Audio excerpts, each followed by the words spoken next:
இந்த உலகத்தில் ஒவ்வொருத்தருமே ஒரே பாதையில் தாங்க நடக்கிறாங்க. ஆனால் மிதுன ராசியை மட்டும் 2 பாதை, 2 திசை, 2 விதி. ஒரே ஆன்மா, ஆனால் 2 அடையாளங்கள்.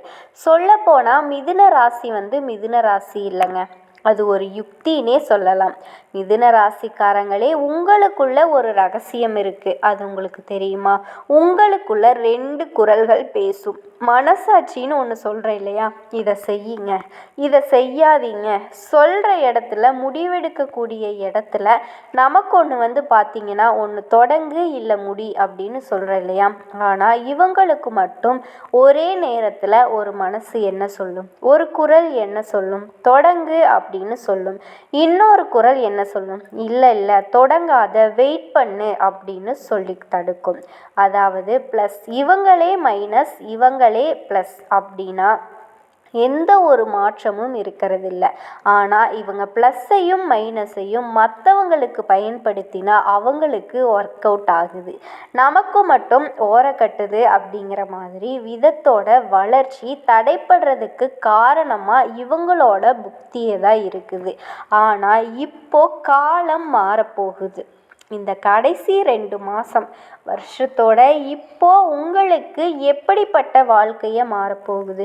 உங்களுக்கு சோதனைகளாக வரலை, நீங்கள் திரும்ப விழுந்த இடத்துலையே வேகமாக எந்திரிச்சு நிற்கக்கூடிய அற்புதமான நாட்களாக வரப்போகுது அப்படிங்கிறத சொல்கிறேங்க. 3 நிலைகளில் மாற்றத்தை கொடுக்க போகுது. சிந்தனை, அதிர்ஷ்டம், அடையாளம், கிரகங்கள் இடம் மாற்றத்தினால உங்களுடைய அதிர்ஷ்ட ரேகை இப்போது வேகமாக வேலை செய்ய போகுது.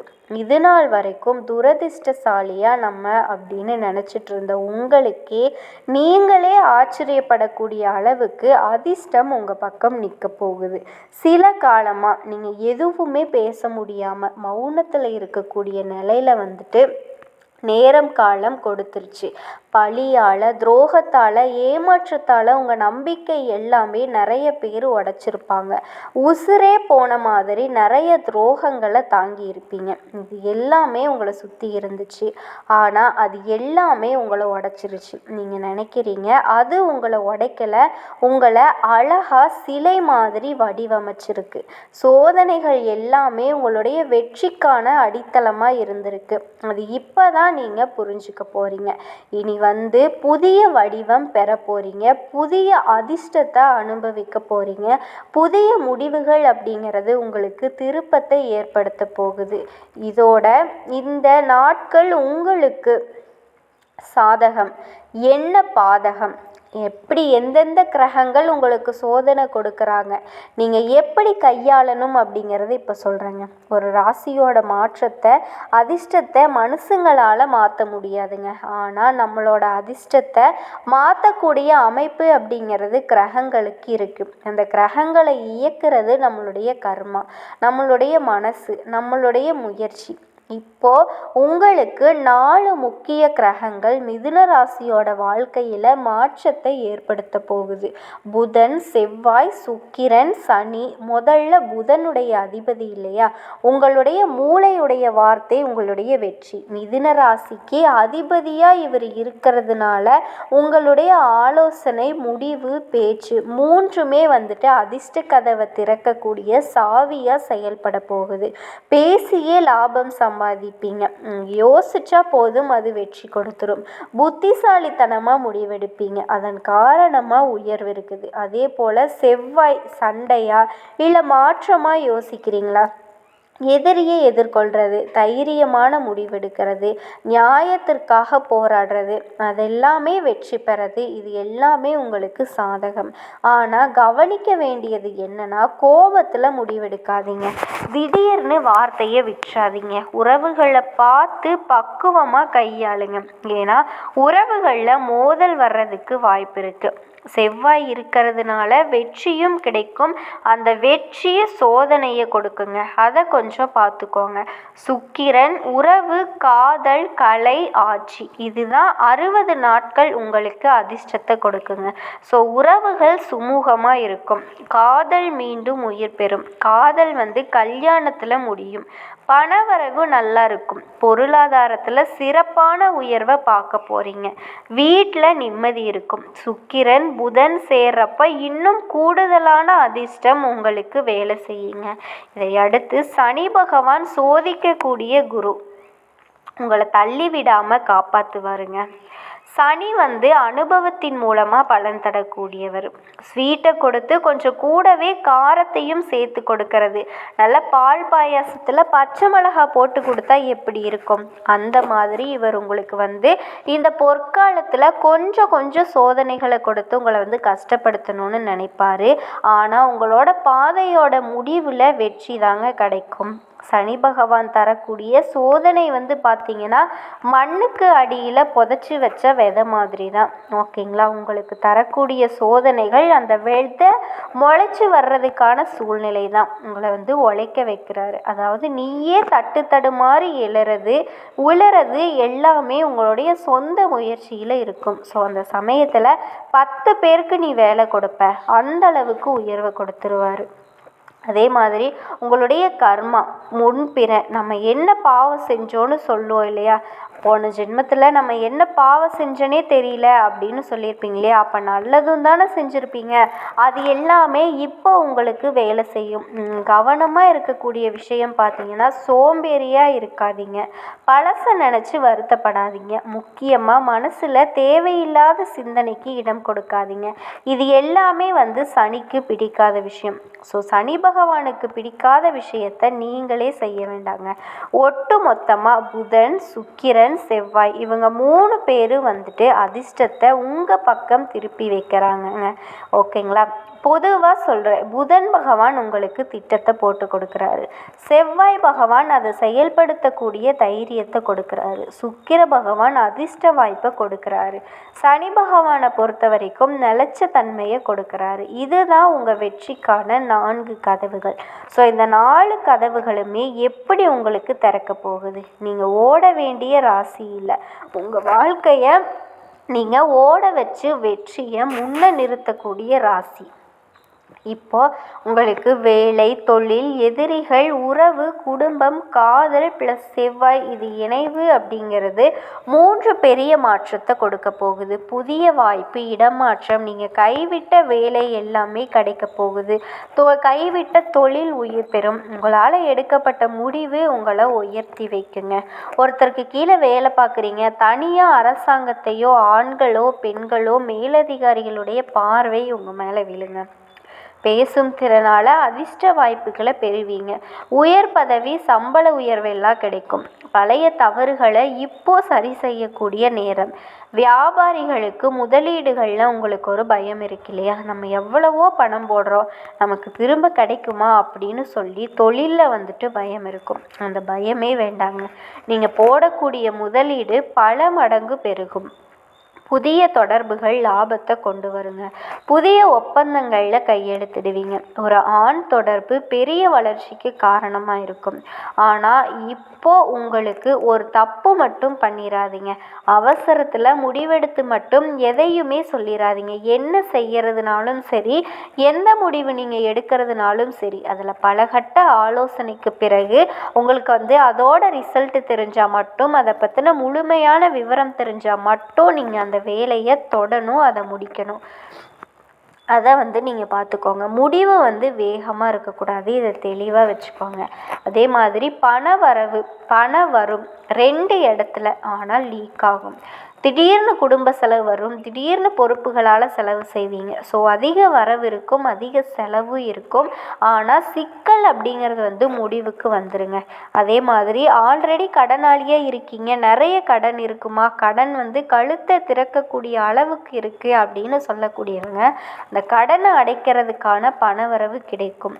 நிலம், சொத்து தொடர்பான நல்ல தகவல்கள் கிடைக்கும். எதிரிகளை பொறுத்த வரைக்கும் நீங்கள் மௌனமாக இருந்தாலும் சரிங்க, அவங்க பயங்கரமாக ஆட்டம் போட்டிருப்பாங்க. யார் உங்களுடைய எதிரிங்க, ஆனால் இனி நீங்கள் பேச ஆரம்பிப்பீங்க, அவங்க பயப்பட ஆரம்பிப்பாங்க. சனி தரக்கூடிய நீதியால் உங்களை தடுத்து நிறுத்தினவங்க இப்போ பின்வாங்குவாங்க.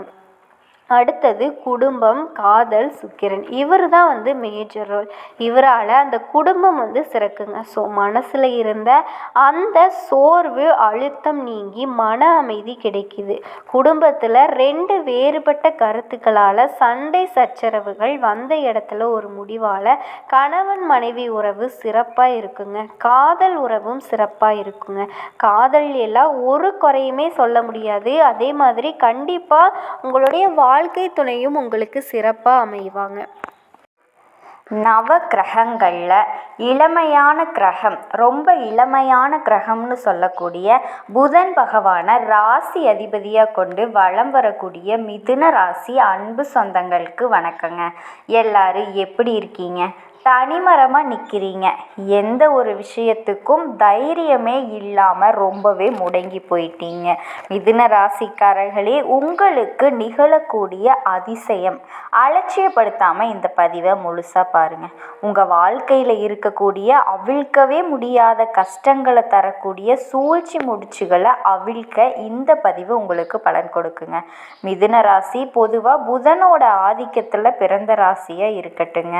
மற்றவங்க வியந்து பார்க்கக்கூடிய அளவுக்கு அறிவாளிங்க. இது சத்தியங்க.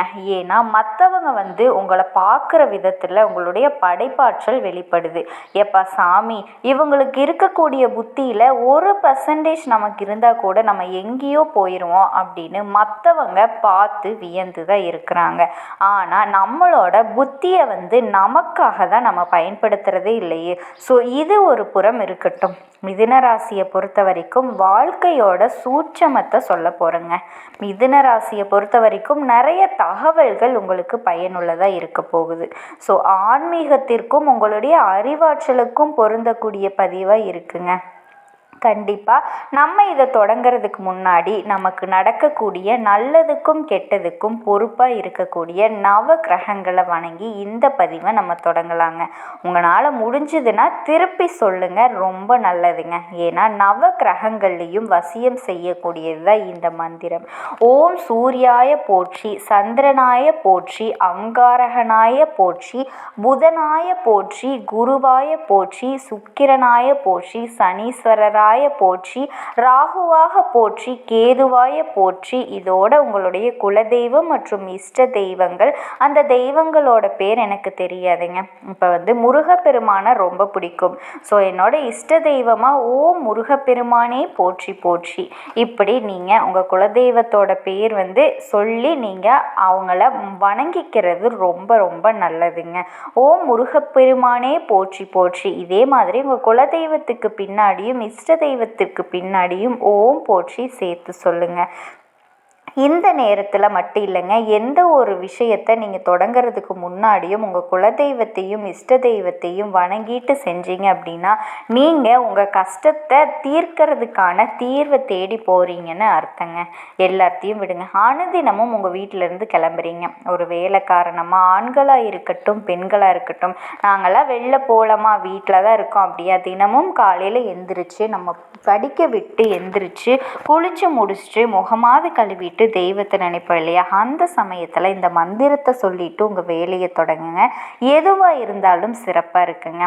தொழில் பண்ணுறீங்க அப்படின்னா உங்களுடைய வியாபார ஸ்தலங்களில், தொழில் செய்யக்கூடிய இடங்களில் இந்த மந்திரத்தை உச்சரிச்சுட்டு, அதாவது ஆத்மார்த்தமாக உங்கள் மனசார இந்த மந்திரத்தை சொல்லும்போது நவ கிரகங்களினுடைய கருணை அனுகிரகம் உங்களுக்கு கிடைக்குங்க. இது உண்மைங்க. நம்பிக்கையோட எதை செஞ்சாலுமே தெய்வத்தோட பரிபூரண அருள் நமக்கு துணை வரும் அப்படிங்கிறத நான் தெளிவுபடுத்துகிறேங்க. ஒரு சிலர்லாம் சொல்லுவாங்க இல்லையா, எந்த சாமியை கும்பிட்டாலும் எந்த ஒரு நல்லதுமே நடக்க மாட்டேங்குதுமா, நல்லா இருக்கிறவங்க தான் நல்லா இருக்கிறாங்க. இப்போ சொல்கிறேங்க இல்லையா, இந்த புலம்பல் கூட இருக்காதுங்க. கண்டிப்பாக நான் நல்லா இருப்பேன், எனக்கு தெய்வம் வழிகாட்டும். இப்போ நான் கஷ்டப்படுறேன்னா இது ஒரு நிமிஷம்தான். கடவுள் நினச்சா எப்பேற்பட்ட கஷ்டத்தையும் ஒரு நொடியில் போக்கிடுவார். தெய்வம் எனக்கு துணை வரும். அதற்காக நான் முயற்சி செய்கிறேன், இந்த பிரச்சனை எனக்கு தீரணும், அதுக்காக நான் முயற்சி செய்ய போகிறேன், கடவுளே எனக்கு ஏதாவது ஒரு வகையில் வழிகாட்டு, இது மட்டும்தாங்க வேண்டுதலாக இருக்கணும். புரியுதுங்களா? இன்னொரு விஷயம், வாழ்க்கையில் நீங்கள் ஜெயிக்கணும், பொருளாதார ரீதியாக குடும்ப ரீதியாக என்ன வேணால் இருக்க, எதில் நீங்கள் ஜெயிக்கணும்னு நினைக்கிறீங்களோ அதில் நீங்கள் கண்டிப்பாக ஜெயிப்பீங்க அப்படிங்கிற நம்பிக்கையோட இஷ்ட தெய்வத்தையும் குல தெய்வத்தையும் வழிபாடு செஞ்சு தொடங்கி பாருங்கள். அது சத்தியமாக சொல்கிறேங்க, தடுமாற்றத்திற்கே போனாலும் இடமாற்றமாகி போனாலும் அது உங்களுக்கு கை கொடுக்காம விடவே விடாதுங்க. கண்டிப்பாக உங்களுக்கு கை கொடுக்குங்க. எந்த ஒரு விஷயத்துலேயும் தெய்வத்தோட துணை உங்களுக்கு இருந்துச்சு அப்படின்னா எந்த ஒரு விஷயமும் மனசார நீங்கள் எல்லாரும் உங்களுடைய இஷ்ட தெய்வத்தையும் குல தெய்வத்தையும் நவக்கிரகங்களையும் வழிபாடு செஞ்சால் நல்லது மட்டும்தாங்க நடக்கும். மிதுன ராசிக்காரங்க அறிவாளிங்க, புத்திசாலிங்க, அது இதுன்னு சொல்லணும். உங்களை பொறுத்த வரைக்கும் வாழ்க்கையோட ரகசியம் சொல்லட்டுமா? ஒரு வேளை இப்போ பார்த்தீங்கன்னா ஒரு நடுத்தரவை குடும்பத்தில் இருக்கீங்க அப்படின்னா பள்ளி பருவத்தில் கல்லூரி நாட்களில் எந்த ஒரு விஷயமா இருந்தாலும் மற்றவங்க உங்களை மட்டம் தட்டி இருப்பாங்க. ஆனால் இது இப்போது படித்து முடித்த பின்னாடி சாதனை படைக்கக்கூடிய அளவுக்கு மற்றவங்க அட இவனா இப்படியா, படிக்கிற காலத்தில் இப்படி இல்லவே இல்லையே, இவன் இப்படி இல்லவே இல்லையே, கடைசியில் நம்ம நல்லா இருக்கும்னு நினச்சா இவன் சிறப்பாக இருக்கானே அப்படின்னு ஆச்சரியப்படக்கூடிய அளவுக்கு ஒரு நாளாவது அவன் கண்ணு முட்டையே வெளியே வர நீங்கள் வச்சிருப்பீங்க. உலகத்தோட போக்கையே மாற்றக்கூடிய அறிவாளிகள், புத்திசாலிகள், கண்டுபிடிப்பார்கள் எல்லாருமே பெரும்பாலும் இந்த மிதுன ராசியில் பிறந்தவங்க தாங்க இருப்பாங்க. யாராவது இப்போ பார்த்தீங்கன்னா இந்த இடத்துல இருக்கீங்க, கஷ்டப்பட்டுட்டு இருக்கீங்க, ரொம்ப முடியாத நிலை, குப்பை பொறுக்கிறோமோ, எனக்கு வீடு இல்லை, வாசல் இல்லை, ஏதாவது ஒரு நிலையில் ரொம்ப கீழே இருக்கேன்னு நினச்சாலும் சரி, சத்தியம் பண்ணி சொல்கிறேங்க, ஒரு நாள் ரொம்ப நாளில் கிடையாது, கூடிய சீக்கிரமாக நல்ல நிலைமைக்கு வருவீங்க. இது சத்தியங்க. ஏன் சொல்கிறேன் அப்படின்னா மிதுனத்தில் பிறந்தவங்க எல்லாருமே பார்த்தீங்கன்னா மற்றவங்க ஆச்சரியப்படக்கூடிய அளவுக்கு எந்த ஒரு விஷயத்தையும் செய்யக்கூடியவங்களாக இருப்பாங்க. எல்லாரும் பார்த்து வியப்படைகிற அளவுக்கு இருப்பாங்க. தைரியமாகவும் தன்னம்பிக்கையாகவும் இருக்கக்கூடியவங்க. எந்த ஒரு விஷயத்திலையும் அப்படி தாங்க இருப்பாங்க. தைரியமாகவும் தன்னம்பிக்கையாகவும் எந்த ஒரு விஷயத்தையும் முன்னேற்றி யாரையும், முக்கியமாக மிதுன ராசிக்காரங்களை பொறுத்த வரைக்கும் யாரோட வாழ்க்கையோ கெடுக்கணும் அப்படின்னு மட்டும் நினைக்கவே மாட்டாங்கங்க. எந்த ஒரு விஷயமா இருந்தாலும் தன்னம்பிக்கையோட தனக்கு என்ன தேவையோ அதை மட்டும் செஞ்சுருவாங்க. உயர்வை எட்டாமல் சரித்திரமே கிடையாதுங்க. இதே மாதிரி தாங்க மிதுன ராசியை பொறுத்த வரைக்கும் பெருசாக பார்த்தீங்கன்னா பேக்ரவுண்ட் எதுவுமே இருக்காது. ஆனால் பேக்ரவுண்டு உருவாக்கக்கூடிய இந்த மிதுன ராசியில் பிறந்தவங்க மிரண்டு போகக்கூடிய அளவுக்கு ஒரு சமீப காலத்தில் ஒரு பதிவு படித்தேங்க. உங்களோட குடும்பத்தில் உங்கள் பேரை கேட்டால் மற்றவன் ஒரு எட்டு பின்னாடி தள்ளி நிற்கணும். அது பயத்தாலையும் இருக்கணும், பணத்தாலையும் இருக்கணும், அதிகார தோரணையாலையும் இருக்கணும் அப்படின்னு சொல்லிட்டு அதை உருவாக்குறதுக்கும் அந்த வார்த்தைகள் ஒவ்வொருத்தருக்கும் தகுதியானவர்கள் இந்த மிதுன ராசிக்காரங்க. கேட்கும் போதே வியப்பாக இருக்கா? தெரிஞ்சுக்கிட்டாதாங்க அடுத்தவங்களால் என்ன செய்ய முடியும் அப்படிங்கிற ஒரு புரிதல் இருக்கும். அதே மாதிரி மிதுன ராசி நான் சொல்கிறேன் சாதாரண ஒரு நிலையில் இருப்பாங்க. ஒரு 100-200 கூலி வேலைக்கு கூட போகட்டும், இல்லை பெரிய அரசியல்வாதிகளாக கூட இருக்கட்டும், இதனோட பழக்கம் என்ன தெரியுமா? புத்தி சும்மாவே இருக்காதுங்க. ஒரு சின்ன ஒரு துண்டு, ஏதோ ஒரு வடையோ ஒரு பூண்டோ ஏதோ ஒரு வாங்கி சாப்பிட்ற கடையில் ஒரு பேப்பர் கையில் கிடச்சாச்சு, அதை படிக்காமல் விட மாட்டேன், அதை என்ன ஏது அப்படிங்கிறத ஆராயாமல் விட மாட்டீங்க. ஸோ அமெரிக்க அதிபர்லேருந்து நம்ம வீட்டை அடுப்புங்கிற வரைக்கும் எல்லாத்தையுமே பற்றி தெரிஞ்சுக்கணும் அப்படிங்கிற ஆர்வம் இயல்பாகவே இருக்குங்க. உன்னை பற்றி முழுசாக தெரிஞ்சுக்கணும், ஒரு விஷயத்தை முழுசாக தெரிஞ்சுக்கிறதுக்கு முன்னாடி அந்த ஒரு விஷயத்தை தெரிஞ்சுக்கிறதுக்கு ஆரம்பிச்சிருவீங்க. எல்லா விஷயங்கள்லையுமே இரட்டை சிந்தனை மனநிலை இருந்துக்கிட்டே இருக்கும். ஏன்னா இது உங்களுடைய பலவீனம்னு கூட வச்சுக்கலாங்க.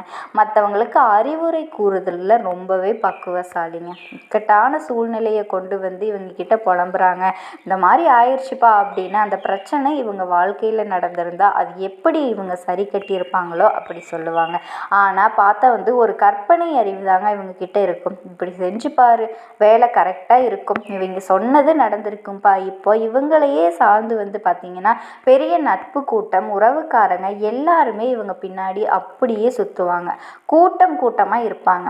காரணம் வந்து நம்ம தான் வேலை போல் அடுத்தவருடைய வாழ்க்கை சீரும் சிறப்புமாக தாளாட்டி பாராட்டின்னு சொல்லிட்டு அவங்கள வந்து பெரிய லெவலில் நிறுத்துகிற வரைக்கும் விடுறதே இல்லைங்க. அதனால் நம்ம எல்லாருக்குமே பிடிக்கும். இப்போ என்னம்மா சொல்ல வர, நாங்கள் வேலை வெட்டி இல்லாமல் உக்காந்துருக்கோம் அப்படின்னு சொல்ல வரையா? நான் சொல்ல மாட்டேங்க. சத்தியமாக இருக்கிறவங்களுக்கு ஒரு இல்லாதவங்களுக்கும் இருக்கிறவங்களுக்கு ஒரு வேலை, இல்லாதவர்களுக்கு பல வேலை மாதிரி மிதுன ராசிக்காரர்களுக்கு பலாயிரம் பிரச்சனை, பலாயிரம் வேதனை. ஏன்னா மற்றவங்களுடைய பிரச்சனையை தன்னோட பிரச்சனையாக நினைக்கிறதுல முதன்மையான ராசி மிதுன ராசிங்க. கண்டிப்பாக நீங்கள் அப்படி தாங்க நினைப்பீங்க. என்னம்மா குத்தி காட்டிக்கிட்டு இருக்கியா? இவ்வளவு புத்திசாலிங்க, உங்களுக்காக நீங்கள் கொஞ்சம் யோசிக்கலாம்ல. நம்மளும் ஒரு தொழிலை பண்ணலாமே, நம்மளும் ஒரு உத்தியோகத்தில் இருக்கலாமே, இப்படி வேலை வாங்கிடுவோம். இன்றைக்கி நீங்கள் சொல்லிட்டு வழிகாட்டி பல பேர் இன்றைக்கி வந்து உயர்வான நிலையில் இருக்காங்க. அதில் ஒருபடியாவது நம்ம மேலே வரணும் இல்லையா? அதை